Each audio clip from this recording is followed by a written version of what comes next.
জয় জয় মই হেনো আজিৰ দিন ঐতিহাসিক হেনো আজিৰ দিন আজি হেনো গুৱাহাটীৰ সকলো হোটেলৰ সকলো কথা বুকড ৰাজ্যৰ অৰ্থনীতিক হেনো টনকিয়াল কৰি দিব আজিৰ দিনটোৱে আজি হেনো বিশ্বত উজলিব গুৱাহাটীৰ নাম কাৰণ পোষ্ট মেলনৰ অনুষ্ঠান গুৱাহাটীত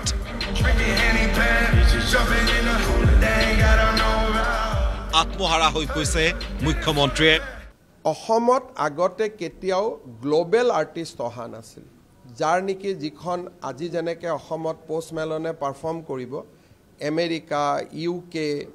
মানে পৃথিৱীৰ সকলো ৰাষ্ট্ৰতে আজি অহাকালি ইয়াৰ বিষয়ে সৰু নিউজ এটা হ'লে ওলাব আজি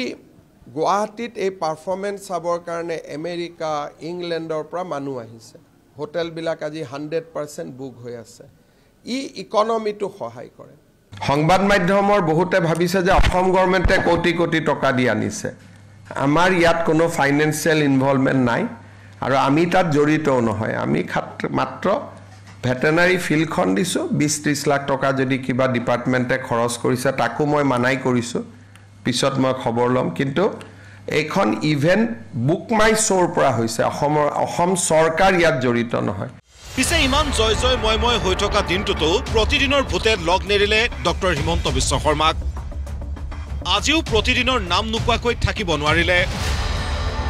অসমৰ মুখ্যমন্ত্ৰী প্ৰতিদিনৰ শত্ৰুতা হেনো 25 বছৰৰ প্ৰতিদিনে সমালোচনা কৰা বিষয়টো উলুটা কৰিবলৈ গাটো হেনো কুটকুটাই থাকে মুখ্যমন্ত্ৰীৰ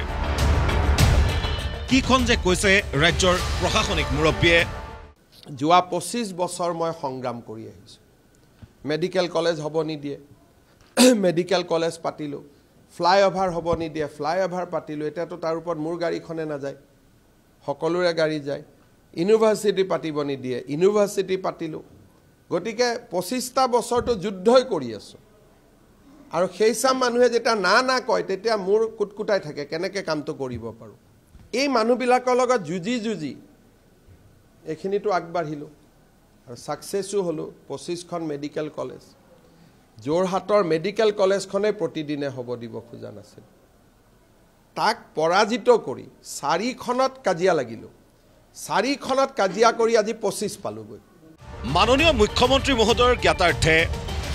কোনো ভাত খোৱা শাক খোৱা কথা লৈ প্ৰতিদিন গোষ্ঠীয়ে আপোনাক সমালোচনা নকৰে মাথো তথ্য সহকাৰে উদঙাই দিয়ে আপোনাৰ মিথ্যাচাৰ আৰু বাকচাতুৰ্য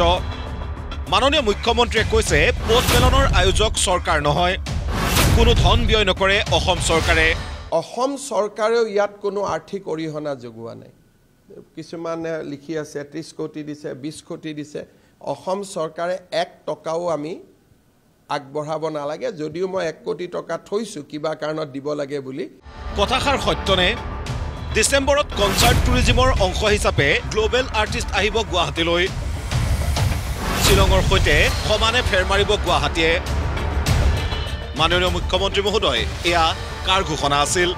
আজি অসমৰ কনসাৰ্ট ইকনমিৰ ওপৰত আমি বাজেটত কৈছিলো তাৰ আজি আমি পলিচিটো ইয়াত এপ্ৰুভ কৰিছো গুৱাহাটীত ইতিমধ্যে ডিসেম্বৰ মাহত এটা ডাঙৰ কনসাৰ্ট আহিব আমি ভাবো যে মেঘালয়ৰ লগত আমি এটা সুস্থ প্ৰতিযোগিতা এটা কৰিব পাৰিম নহলে গোটেই কনসাৰ্ট ইকনমিটোত অসম সম্পূৰ্ণৰূপে ইমান দিনে বাদ পৰি আছিল আৰু এয়া চৰকাৰী অধিসূচনা কি লিখা আছে চাওক এয়া চৰকাৰী পলিচি আৰু তাৰ অংশ হিচাপে আহিছে পোষ্ট মেলন মুখ্যমন্ত্ৰী মহোদয় যদি অসম চৰকাৰৰ নহয় তেন্তে পোষ্ট মেলনৰ অনুষ্ঠানৰ আয়োজক কোন মুখ্যমন্ত্ৰীয়ে কথা খলাইছে নে চৰকাৰী পলিচি সলনি হৈছে নে অতি কৌশলেৰে কোনোবা অজ্ঞাত আয়োজক সোমাই পৰিছে পোষ্ট মেলনক লৈ এনে অপ্ৰিয় প্ৰশ্নবোৰ কোৱাৰ বাবেই প্ৰতিদিনৰ ভূতে ধৰে হিমন্ত বিশ্ব শৰ্মাক কিন্তু মাননীয় মুখ্যমন্ত্ৰী মহোদয় সত্যটো জনতাই জানিবই লাগিব আপুনি ক'বই লাগিব যদি পোষ্ট মেলনৰ অনুষ্ঠানৰ মুখ্য আয়োজক অসম চৰকাৰ নহয় তেন্তে কোন পোষ্ট মেলনক কোনে মাতিছে অসমলৈ বেয়া পালেও উত্তৰবোৰ যে দিবই লাগিব মুখ্যমন্ত্ৰী মহোদয় ব্যুৰ ৰিপৰ্ট প্ৰতিদিন টাইম